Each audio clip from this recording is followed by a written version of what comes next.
30 सितंबर या 1 अक्टूबर कब है शारदीय नवरात्रि की अष्टमी महानवमी? इस बार बहुत ही ज्यादा कंफ्यूजन का विषय बना हुआ है, तो हम आपके इस कंफ्यूजन को भक्तों दूर करने वाले हैं। इस बार जानेंगे कि कन्या पूजन हमें कब करना चाहिए और कन्याओं को कौन सी चीज देनी चाहिए, कौन सी गलतियां भूलकर भी इस दिन नहीं करनी चाहिए, और नवरात्रि व्रत का पारण कैसे करें, यानी क्या खाकर के व्रत खोलना चाहिए, कौन कौन से दान करने चाहिए, कौन कौन से उपाय करके माता की कृपा को प्राप्त कर सकते हैं। साथ ही इस दिन कन्याओं को भूलकर भी कौन सी चीज नहीं देनी चाहिए। आप सभी का कंफ्यूजन आज के इस वीडियो में प्राप्त होगा। यहां तक कि हम यह भी बताने वाले हैं कि नवरात्रि में कन्या पूजन की विधि क्या है और कन्या पूजन का शुभ मुहूर्त क्या रहने वाला है। जो लोग महाअष्टमी के दिन कन्या पूजन करेंगे वह कन्याओं को कौन कौन से सामग्री दे सकते हैं और क्या क्या कन्याओं को खिला सकते हैं, और जो लोग महानवमी के दिन कन्या पूजन करेंगे उनको किन नियमों का पालन करना चाहिए। संपूर्ण जानकारी आज आपको इस चैनल के माध्यम से प्राप्त होने वाली है। भक्तों, आज हम माता रानी की इस प्यारी सी वीडियो में जानेंगे कि 2025 के शारदीय नवरात्रि के पवित्र दिनों में दुर्गा अष्टमी, जिसे महाअष्टमी भी कहा जाता है, किस दिन है और महानवमी किस दिन है। भक्त बड़े ही कंफ्यूजन की स्थिति में है। अष्टमी नवमी कब है, 30 सितंबर या 1 अक्टूबर को? भक्तों, आज हम आपके इसी कंफ्यूजन को दूर करने वाले हैं। हिंदू कैलेंडर के अनुसार अष्टमी नवमी एक ही दिन पड़ रही है। इससे भक्त बड़े ही भ्रम की स्थिति में है। समझ नहीं आ रहा है कि अष्टमी का व्रत कब करना है और नवमी का कब करना है। इनकी पूजा विधि क्या है। भक्तों, मां नवदुर्गा के सिद्ध दिन निकलने के बाद बारी आती है अष्टमी नवमी व्रत की। तो किस दिन हमें अष्टमी करनी चाहिए? क्योंकि कुछ लोग अष्टमी के दिन कन्या पूजन करते हैं तो कुछ लोग महानवमी के दिन कन्या पूजन करते हैं। क्यों अष्टमी की पूजा की जाती है, क्यों नवमी की पूजा की जाती है? किसे अष्टमी करनी चाहिए, किसे नवमी करनी चाहिए? जो हम कलश स्थापित करते हैं, चौकी लगाते हैं, और तो और व्रत की सफलता के लिए 9 कन्याएं और 1 लंगूर को भोजन करते हैं।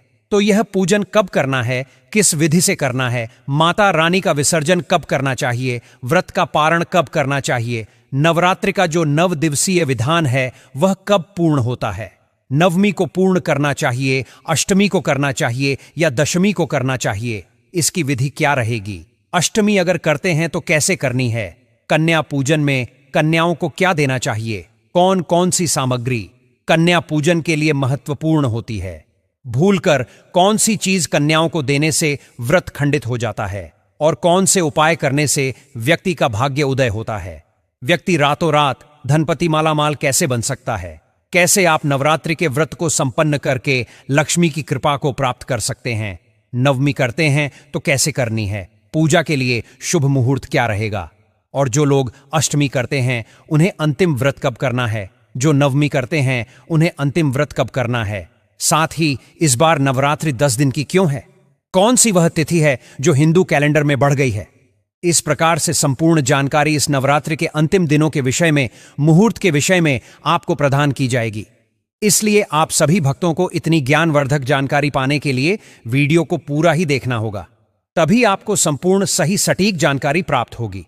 जानकारी आरंभ करें उससे पहले आपसे निवेदन है कि वीडियो यदि थोड़ा सा भी उपयोगी लगे तो कृपया एक बार लाइक अवश्य कर दीजिएगा। माता रानी की कृपा प्राप्त करने के लिए कमेंट बॉक्स में अवश्य लिखिएगा जय माता दी। मां आपके अनुष्ठान को अवश्य ही सफल बनाएंगी। और आपसे एक और अनुरोध करना चाहेंगे कि आप चैनल दिव्य ज्योति को जरूर सब्सक्राइब कर लीजिएगा, जो आपको इतनी ज्ञानवर्धक जानकारी प्रदान करता है, जैसे कि कौन सी तिथि कब है, व्रत आदि कब करना है, क्या विधि है, क्या नियम है। यदि आप सभी व्रत और त्योहारों की सही शास्त्रीय जानकारी पाते रहना चाहते हैं तो कृपया चैनल को सब्सक्राइब कीजिए और बेल आइकन को प्रेस कीजिए, तभी आपको हमारे सारे वीडियो प्राप्त होंगे, अन्यथा आपसे इतनी ज्ञानवर्धक जानकारी छूट जाएगी। तो कृपया चैनल को सब्सक्राइब कीजिए और बेल आइकन को प्रेस कीजिए। तो चलिए आपका ज्यादा समय बर्बाद न करते हुए जानकारी आरंभ करते हैं और बात करते हैं अष्टमी, नवमी, पूजन और मुहूर्त आदि की। भक्तों, सभी के मन में यह संशय है कि अष्टमी कब करनी है और नवमी कब करनी है, और उससे बड़ी जो विडंबना है वह यह कि कुछ लोग कहते हैं जी अष्टमी हमने कर ली है, पर उसी दिन वह विसर्जन कर देते हैं। तो क्या अष्टमी को विसर्जन कर देना चाहिए या नहीं करना चाहिए? और अगर अष्टमी को विसर्जन नहीं करना चाहिए तो अष्टमी की क्यों जाती है? पहले हम इसे समझते हैं कि शास्त्रों में यह क्यों कहा गया है कि अष्टमी जो करते हैं उन्हें विसर्जन कब करना चाहिए और अष्टमी करने वालों को किस दिन अपना जो अनुष्ठान है वह पूर्ण करना चाहिए। प्रिय दर्शकों, नवरात्रि का जो विधान है ना, वह शास्त्रों में नवरात्र के अनुसार अर्थात 9 दिवसीय कहा गया है, जिसमें 9 रात्रियों में माता के 9 भिन्न भिन्न स्वरूपों का पूजन किया जाता है और इसे ही नवरात्रि अनुष्ठान कहते हैं। अगर आप अष्टमी करते हैं, आपके यहां अष्टमी होती है, तो इसका अभिप्राय क्या है? देखिए, अष्टमी का अभिप्राय होता है कि आपके यहां मां आदिशक्ति की जो पूजा है, दुर्गा माता की जो पूजा है, वह अष्टमी के दिन की जाती है। देवी पूजा अष्टमी को करनी होती है, लेकिन अनुष्ठान का जो विधान है वह 9 दिवस ही है, अर्थात वह 9 दिन ही चलेगा। नवरात्रि में ही उसका पूजन होगा, तभी तो माता के 9 स्वरूपों का पूजन आप कर पाएंगे। अगर आप 9 दिन या नवरात्रि पूजन व्रत ही नहीं कर रहे हैं, तो जो नव दुर्गा के रूप हैं उनका पूजन कैसे होगा? फिर तो आप यह समझिए कि प्रतिवर्ष एक स्वरूप को छोड़ देते हैं, एक स्वरूप का पूजन ही नहीं करते हैं। इसीलिए कभी भी अगर आपके यहां अष्टमी होती है तो भी आपको 9 दिन तक ही माता का पूजन करना चाहिए। चौकियां आप लगाते हैं, कलश स्थापित करते हैं, खेतड़ी बोते हैं, जवारे बोते हैं, तो उस सब का जो विसर्जन का विधान है ना, वह विसर्जन का विधान भी यही कहता है कि आपको 9 दिन तक देवी की पूजा करनी है, आराधना करनी है, उपासना करनी है और उसके बाद उसका विसर्जन करना है या पारण करना है। कहीं भी शास्त्र में यह नहीं कहा गया है कि 8वें दिन आप विसर्जन कर दें या 8वें दिन आप पारण कर दें, अपने अनुष्ठान को पूर्ण कर दें। यह शास्त्रों में कहीं नहीं लिखा है। हां, अष्टमी की पूजा कही गई है, लेकिन अष्टमी की पूजा से अभिप्राय है कि आपके यहां पर देवी की पूजा अष्टमी को होगी, ना कि अनुष्ठान ही अष्टमी को पूर्ण हो जाएगा। इसको इस प्रकार से समझिए, जैसे शीतला माता की पूजा आप लोग करते हैं, किसी के सप्तमी को होती है, किसी के अष्टमी को होती है। जिस प्रकार से हिंदू धर्म में सभी तिथि महत्वपूर्ण होती है, वैसे ही नवरात्रि में दुर्गा जी की पूजा का विधान है। किसी के यहां अष्टमी को दुर्गा की पूजा होती है, किसी के यहां नवमी को। पर इसका अभिप्राय यह कदापि नहीं समझना चाहिए कि हमारे यहां अगर अष्टमी होती है तो अष्टमी को ही हम अपने व्रत को पूर्ण कर देंगे या अष्टमी को ही हम अपने अनुष्ठान को पूर्ण कर देंगे। अनुष्ठान से अभिप्राय है माता की जो हम चौकी लगाते हैं, कलश स्थापित करते हैं, उस सब का विसर्जन या पारण हम अष्टमी को ही कर दें। यह सर्वथा अनुचित है, यह सर्वथा अनुचित है। आपके यहां अगर अष्टमी होती है तो फिर से कहूंगा, आप अष्टमी के दिन कंजक पूजन कीजिए, कंजक बिठाइए, उनका पूजन कीजिए, जो विधि विधान है जो हम। परंतु आपने यदि चौकी स्थापित की है, कलश स्थापित किया है, जवारे आदि बोए हैं, तो उनका विसर्जन नहीं होगा और ना ही नवरात्रि के जो नियम है उनमें कोई राहत होनी चाहिए। क्या करते हैं लोग कि भाई आज अष्टमी हो गई, हमारे तो अष्टमी होती है और उसके बाद वह तामसिक आहार ग्रहण कर लेते हैं और इस प्रकार से व्यवहार करते हैं जैसे नवरात्रि समाप्त हो गई है। यह सर्वथा अनुचित है। ऐसे में कुछ खास जरूरी महत्वपूर्ण चीज हैं, कुछ खास बातें होती हैं जिनका ध्यान रखना आप लोगों के लिए जरूरी होता है। तो बस आज हम आपको वही जरूरी बातें बताएंगे। साथ ही बताएंगे कि कन्या पूजन के बाद कलश का क्या करना चाहिए, जड़ों का क्या करना चाहिए और दीपक की बची हुई भर्ती का क्या करें। माता रानी की कलश के नीचे रख चावल आपको कैसे मालामाल बन सकते हैं। क्या जड़ों को जल में विसर्जित करना चाहिए? तो दोस्तों, आपकी जानकारी के लिए बता दें, आपको ऐसा नहीं करना चाहिए। नवरात्रि 9 दिनों में ही पूर्ण होती है। नवरात्रि का जो विधान है वह सबके लिए समान है। केवल मां दुर्गा की पूजा के लिए किसी को अष्टमी का दिन है और किसी के लिए नवमी का दिन है, यह समझने की आवश्यकता है। तो यदि किसी भी हमारे दर्शक के यहां, क्योंकि बहुत सारे लोगों के यहां अष्टमी होती है, तो अगर आपके यहां अष्टमी होती है तो आप अष्टमी कीजिए, अष्टमी को दुर्गा जी का पूजन कीजिए। कैसे करना है वह एक बार बताते हैं और फिर क्या करना है उसके विषय पर आएंगे। अष्टमी वाले दिन आपको सुबह सूर्योदय से पहले उठना चाहिए। उठने के बाद स्नान आदि, कलश आदि स्थापित किया है, वहां पर आसन लगाकर बैठ जाइए। देवी पर जो आपने फूल पत्र आदि अर्पित किए हैं उनको हटाइए, साफ सफाई कीजिए, जिससे कि आज पुनः आप देवी का पूजन कर सकें। एक लोटा लीजिए, क्योंकि लोटा तो आपको हमेशा ही मंदिर में या चौकी के पास रखना चाहिए, जल का भरा हुआ। कल का जो जल है वह सूर्य को अर्पित कर दीजिए और आज पुनः लोटे को मांझ लीजिए अच्छे से। उसमें पहले गंगा जल भरिए, फिर शुद्ध जल भरिए और उसे देवी को सबसे पहले स्नान कराइए, क्योंकि प्रतिदिन की पूजा का विधान है यह। जैसे आप स्वयं प्रतिदिन स्नान करते हैं देवताओं को, आदि शक्ति को, सबको प्रतिदिन स्नान कराना चाहिए, तो देवी को स्नान कराइए। स्नान कराने के लिए लोटे में एक फूल डालिए और फूल के माध्यम से जल के छींटे दीजिए। देवी को स्नान कराइए, कलश देवता को स्नान कराइए, जल के छींटे दीजिए खेड़ी वही है, उधर भी जल के छींटे दीजिए, सबको पवित्र कीजिए, स्नान कराइए। स्नान कराने के बाद वस्त्र अर्पित कराया जाता है, वस्त्र अर्पित कीजिए। मौली का टुकड़ा तोड़िए और वह सभी को अर्पित कीजिए। माता को चुनरी चढ़ानी है। आज अष्टमी का दिन है और जो लोग नवमी करते हैं तो नवमी का दिन है। आप चुनरी चढ़ाएंगे माता को, चुनरी चढ़ाइए, वस्त्र के स्थान पर चुनरी चढ़ाइए। श्रृंगार की जो वस्तुएं हैं देवी के लिए वह आपको अवश्य ही अर्पित करनी चाहिए आज के दिन। तो श्रृंगार की जो वस्तुएं हैं, सामान है, वह देवी को अर्पित कीजिए। माता रानी को तिलक लगाइए, तिलक कीजिए। रोली कुमकुम आदि से अक्षत लगाइए, फूलों की माला पहनाइए। देवी को पुष्प अर्पित कीजिए। अगर आपने अखंड ज्योत जगा रखी है तो बहुत उत्तम है। धूप दिखाइए और दीप दिखाइए। प्रतिदिन की पूजा के लिए आपको धूप और दीप अवश्य ही प्रज्वलित करनी है, इसका ध्यान रखिएगा। धूप दीप प्रज्वलित कीजिए, धूप दिखाइए, दीप दिखाइए। नैवेद्य के रूप में देवी को फल अर्प और वह देवी को अर्पित कर दीजिए। तामूल अर्पित कीजिए। तामूलम समर्पयामि तामूलम पुंगी फलम शुभ दक्षिणायाम शुभो वरदो भवा। जो भी आप देवी को दक्षिणा अर्पित करना चाहते हैं वह दक्षिणा माता को अर्पित कीजिए। दक्षिणा अर्पित करने के बाद हाथ जोड़कर नमन कीजिए और आखिरी दिन का जो आपका पाठ है उसको पूर्ण कीजिए। चाहे आप दुर्गा सप्तशती कर रहे हैं, दुर्गा सप्तशती जो आज का 8वें दिन का पाठ है उसको कीजिएगा, और जो नवमी करते हैं वह 9वें दिन का जो पाठ है उसको कीजिएगा। अपना पाठ पूर्ण कीजिए। चाहे आप दुर्गा चालीसा पढ़ते हैं, अन्य कोई कर रहे हैं, जो भी आपने विधान दिया था ना उसको करना है। आज भी अगर अष्टमी कर रहे हैं तो भी नवमी कर रहे हैं तो भी ऐसा नहीं कि आज तो अंतिम दिन है, विसर्जन है या पूर्णता है तो आज नहीं करेंगे। नहीं, आज पूर्णता या विसर्जन नहीं है। सुबह की पूजा उसी प्रकार से होगी जैसे जैसे पिछले 6-7 दिन से आप करते आए हैं। ठीक है जी, तो आप उसी प्रकार से पूजन कीजिए। आज का अध्याय आदि सुनिए या पढ़िए क्योंकि यह अत्यंत कल्याणकारी है। प्रतिदिन दुर्गा रक्षा कवच भी आप सुन सकते हैं।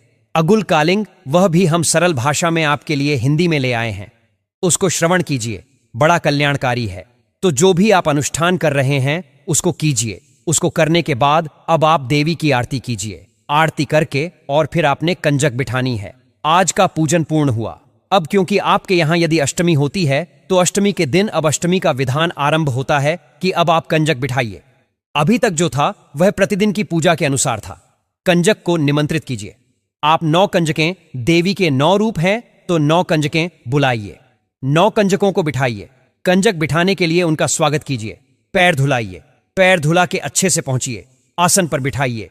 उनको तिलक कीजिए, मौली बांधिए, अक्षत आदि लगाइए। और जो देवियों को लाने के लिए, देवियों को देने के लिए, 9 दुर्गाओं को देने के लिए या 9 कंजकों को देने के लिए आप भेद स्वरूप जो भी लाए हैं न सामान, उसको 9 स्थान पर रख लीजिए। एक प्लेट में 4 पूरी या 2 पूरी, उस पर हलवा और छोले रखिए। एक द्रव्य देना चाहते हैं वह पैसे रखिए उस पे और उन 9 को एक स्थान पर रखिए। जब आप पूजन कर रहे हैं ना, तब उनके ऊपर आपको अपना हाथ फेरना है। अपने हाथ में जल लीजिए, सीधे हाथ में, और उनके चारों तरफ घुमा के छोड़ दीजिए। इस प्रकार से जो भी आप दे रहे हैं कंजकों को, उनका एक प्रकार का पूजन आवश्यक होता है। ऐसे अपने हाथ से सबको लगाइए। उसके बाद जब देवियां आ गई हैं तो उनको भोजन कराइए। कंजकों को बहुत सारी बहुत छोटी होती है, नहीं भी कर पाती है। बहुत सारी जगह जाना होता है तो नहीं कर पाती है। तो जो भी पूरी हल्ला और छोले आदि है उनको पैक कर दीजिए। जो सामग्री आप देना चाहते हैं, जो भी वस्तु गिफ्ट के रूप में, उपहार के रूप में आप देना चाहते हैं, कंजकों को वह लीजिए, अपने माथे से लगाइए, देवी को दीजिए, कंजक को दीजिए, उनके पैर छू लीजिए और उनसे आशीर्वाद ले लीजिए। इस प्रकार से आपको नव कंजकों को उपहार देना है। कुछ स्थानों पर एक लाखड़ा कहते हैं, जो भी एक लांगुर भी कहते हैं। अलग अलग क्षेत्रों में अलग अलग नामों से जाना जाता है। तो एक कोई लड़का जो होता है बच्चा, उसको भी दिया जाता है। इस प्रकार से आपने इनका पूजन किया और इनको उपहार आदि देकर, भोजन आदि करा के, इनसे आशीर्वाद लेकर इनको विदा कीजिए। शास्त्रों में कहा गया है कि अगर कन्या खुशी खुशी घर से विदा होकर आशीर्वाद देकर जाती है तो स्वयं मानव दुर्गा का आशीर्वाद के समान है। उसे घर में हमेशा ही मानव दुर्गा का आशीर्वाद बना रहता है। कभी भी रूप पैसों की कमी नहीं आती। इनको विदा करने के बाद अब आप व्रत खोल सकते हैं। जिनके यहां क्या होता है देखिए। नवमी का जो अनुष्ठान है यह कई प्रकार से किया जाता है। कुछ लोग जोड़ा करते जोड़े का अभिप्राय है कि पहले 2 व्रत कर लिए, प्रतिपदा और द्वितीया का। कुछ लोग पहला और आखिरी करते हैं। तो अब अगर किसी के यहां अष्टमी को कंजक पूजा होती है तो पहला करता है प्रतिपदा को और अंतिम करता है सप्तमी को और अष्टमी को कंजक पूजन के बाद अपना व्रत खोल लेता है। जिनके यहां नवमी होती है तो क्या करते हैं कि पहला करते हैं प्रतिपदा को, दूसरा करते हैं अष्टमी को और नवमी के दिन व्रत खोल लेते हैं। और जो 9 दिनों का अनुष्ठान कर रहे हैं वह ध्यान रखिएगा, वह अपना व्रत दशमी को खोलेंगे, नवमी को नहीं।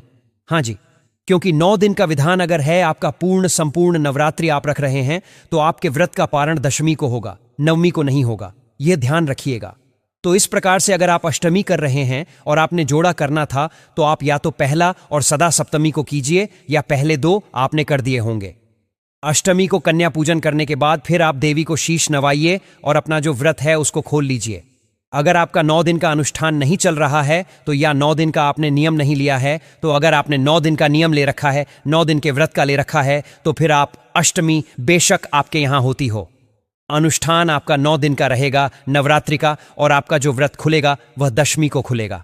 इसका ध्यान रखिएगा। केवल वही लोग जिनकी अष्टमी होती है और व्रत वह 2 ही करते हैं नवरात्रि के, उनके लिए ही यह विधान है कि या तो पहले 2 कर लो या प्रतिपदा और सप्तमी करके अष्टमी को व्रत खोल लो। ठीक है जी। यह पूजन करने के बाद, कंज के जमाने के बाद, फिर आप अपना व्रत माता रानी को प्रणाम करके उनके मंत्र का जप, जय माता दी, जय माता दी। और आप सभी भक्तजन कमेंट बॉक्स में जय माता दी जरूर लिख दें और अपना नाम और राशि भी डाल दें ताकि हम राशि अनुसार आपका भविष्य देखकर बता दें। राशि डालते समय आपको अपना नाम, जन्मतिथि जरूर से डालनी है दोस्तों। जब जय माता दी बोल के आप अपना जलपान कर सकते हैं। यह हो गया अष्टमी पूजने वालों के लिए। यहां ध्यान देने वाली बात यह है कि यदि आपके यहां अष्टमी भी पूजती है तो भी आपने जो कलश स्थापित किया है, चौकी लगाई है, जवारे बोए हैं, उनका विसर्जन आज नहीं होगा। उनका विसर्जन आपने करना है। कब? उनका विसर्जन आप करेंगे दशमी तिथि को ही। दशमी तिथि को इसीलिए क्योंकि 9 दिन का पूजा का विधान है और 10वें दिन जो है उसका विसर्जन। विसर्जन कैसे करना है? माता का विसर्जन बड़े ही श्रद्धा, प्रेम और विनम्रता के साथ करना चाहिए, क्योंकि यह केवल मूर्ति को जल में प्रवाहित करना नहीं बल्कि अपनी भक्ति और साधना को पूर्ण करने का प्रतीक होता है। विसर्जन के दिन प्रातः स्नान करके शुद्ध वस्त्र धारण करें और माता रानी को सुंदर वस्त्र, फूल, मिष्ठान और लाल चुनरी अर्पित करें। फिर धूप दीप जलाकर उनका विधिवत पूजन करें और हाथों से प्रार्थना करें, हे माँ, जैसे आप इन दिनों हमारे घर पधारी वैसे ही हर वर्ष कृपा बनाए रखना और हमारे जीवन को सुख, शांति और समृद्धि से भर देना। इसके बाद माता की मूर्ति या तस्वीर को गंगा जल या स्वच्छ जल में धीरे धीरे विसर्जित करें या फिर पर्यावरण की दृष्टि से मिट्टी में स्थापित कर दें। अंत में जय माता दी के जय आकारों के साथ विसर्जन पूर्ण करें और प्रसाद बांटकर शुभ कार्यों की शुरुआत करें। चलिए भक्तों, अब बात कर लेते हैं कि इसके लिए पूजा का मुहूर्त क्या रहेगा।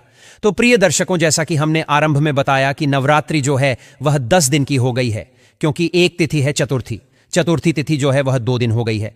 25 तारीख और 26 तारीख को चतुर्थी रहेगी, इसीलिए नवरात्रि 10 दिन की है। अष्टमी तिथि की बात करें तो अष्टमी तिथि आरंभ हो रही है 29 सितंबर को शाम को 4:31 पर और यह समाप्त होगी 30 सितंबर को शाम को 6 सितंबर पर। ऐसे में 30 सितंबर को सूर्य के मुख से अष्टमी रहे 6:51 पर। अशुभ काल जो है राहु काल होता है वह रहेगा शाम को 3:14 से और 4:42 तक। यमगंड का समय 9:19 से और 10:48 तक रहेगा। अभिजीत मुहूर्त होता है उत्तम, वह रहेगा 11:55 से और 12:40 तक। 2 मुहूर्त की अगर बात करें तो वह समय रहेगा 8:43 से और 9:31 सुबह और उसके बाद 11:03 से और 11:52 तक। इन समय पर आप पूजन करें, बड़ा कल्याणकारी है। देवी का पूजन कीजिएगा और अष्टमी कीजिएगा 30 तारीख को। जो लोग नवमी कर रहे हैं उनके लिए जानकारी है कि नवमी का जो त्योहार है वह 1 अक्टूबर को मनाया जाएगा। 1 अक्टूबर को आप नवमी मनाएंगे। सूर्य के मुख से नवमी रहेगी 1 अक्टूबर को और प्रातः काल का समय देवी पूजा के लिए उत्तम है, कल्याणकारी है। महानवमी का व्रत देवी आराधना का सबसे पावन और फलदायी दिन माना गया है। इस दिन पूरे श्रद्धा और आस्था से व्रत रखने वाले भक्त के जीवन से न केवल पाप, दुख और संकट दूर हो जाते हैं बल्कि मां दुर्गा अपने आशीर्वाद से उसके जीवन को पिछले जन्मों के भी कर्मों का दोष मिट जाता है और जीवन में नई ऊर्जा, आत्मबल और सकारात्मकता का संचार होता है। इस व्रत के प्रभाव से घर परिवार में खुशियों का वास होता है, कार्यों में सफलता मिलने लगती है और जीवन की हर मनोकामना धीरे धीरे पूरी होती जाती है। मां नवदुर्गा स्वयं इस दिन अपने भक्तों के घर पधार कर उनकी हर पुकार सुनती है और उनका जीवन संवार देती है। इसलिए भक्तों, अगर आप भी चाहते हैं कि माता रानी की अनंत कृपा सदा आपके जीवन में बनी रहे, तो महानवमी के दिन पूरे प्रेम, विश्वास और निष्ठा के साथ व्रत अवश्य रखें। और अगर आपको यह दिव्य और प्रेरणादायी जानकारी अच्छी लगी हो तो इस वीडियो को दिल से लाइक करें, चैनल को सब्सक्राइब करके मां की भक्ति परिवार का हिस्सा बने और इस संदेश को अधिक से अधिक लोगों तक पहुंचाकर माता रानी की कृपा का प्रसार करें। अब जानती ही इस दिन आपको अपना व्रत कैसे खोलना चाहिए। कन्या पूजन में व्रत का पारण कन्या पूजन के बाद किया जाता है, जब आप कन्याओं को भोजन कराकर दक्षिणा भेंट कर चुके होते हैं। पारण के लिए सबसे पहले मीठा जैसे हलवा या खीर खाएं और सीधे नमक की चीजों से बचें। इसके बाद सात्विक और हल्का भोजन करें जिसमें प्याज, लहसुन व मांसाहारी भोजन शामिल न हो। पारण के लिए सबसे पहले कोई मीठा जैसे हलवा, खीर या फल खाएं। पूरे 9 दिनों की पूजा के बाद जब कन्या पूजन के साथ पर्व समाप्ति की ओर बढ़ता है, तब इस कलश को भी चौकी से हटा दिया जाता है। इसके लिए सबसे पहले कलश के ऊपर रखी नारियल चुनरी को हटाकर अलग कर लें। इसके बाद दशमी के दिन किसी स्वच्छ जल में इसे प्रवाहित कर दें। हालांकि हमेशा ध्यान रखें कि कलश का विसर्जन कन्या पूजन के बाद ही करें। नारियल हिंदू पूजा पाठ और अनुष्ठानों का एक अनिवार्य हिस्सा है। इसे कलश, जिसमें जल भरा जाता है और पूजा के दौरान पूजा की जाती है, पर रखा जाता है और पूजा स्थल पर भी एक पवित्र स्थान दिया जाता है। पूजा के बाद इस नारियल को फोड़कर, खाकर और प्रसाद के रूप में वितरित किया जाना चाहिए। 9 दिनों का नवरात्रि व्रत रखने वाले व्यक्ति नवमी तिथि के समाप्त होने के बाद अर्थात दशमी तिथि के दिन पारण करते हैं। 2025 के शारदीय नवरात्रि के लिए नवमी तिथि समाप्त होने के बाद दशमी तिथि 2 अक्टूबर को शुरू होगी, इसलिए पारण का शुभ समय भी उसी दिन होगा। तो इस तरीके से आप जो है व्रत का संपूर्ण फल प्राप्त कर सकते हैं। और यह जानकारी बहुत ही ज्यादा सत्यता के साथ में मैंने आप सभी को दी है। तो वीडियो को ज्यादा से ज्यादा शेयर कीजिए और चैनल दिव्य ज्योति पर नए हैं तो चैनल को सब्सक्राइब करना मत भूलिएगा। कमेंट में जय माता दी जरूर से लिख दीजिएगा। राधे राधे, जय श्री राम, जय सीताराम।